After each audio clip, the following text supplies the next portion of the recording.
over at Heritage Arena for a great matchup between the top-ranked Hermantown Hawks and the Denfeld Hunters. Both teams coming off a win, and boy, oh boy, was this one a battle. With 6 minutes left of the first period, William Esterbrooks comes flying down the ice, takes his shot, but the puck pops up in the air. Hunters try to keep it out, but Jack Slayton-Gren shovels it in to give the Hawks the 1-0 lead.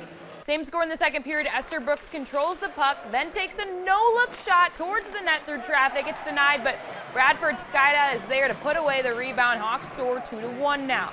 Still in the second frame, Nolan Harju feeds to Brady Wick. Wick takes the shot and finds the back of the net for a Hunters goal to cut the Hawks' lead in half.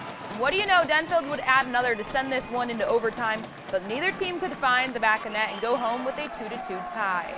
And now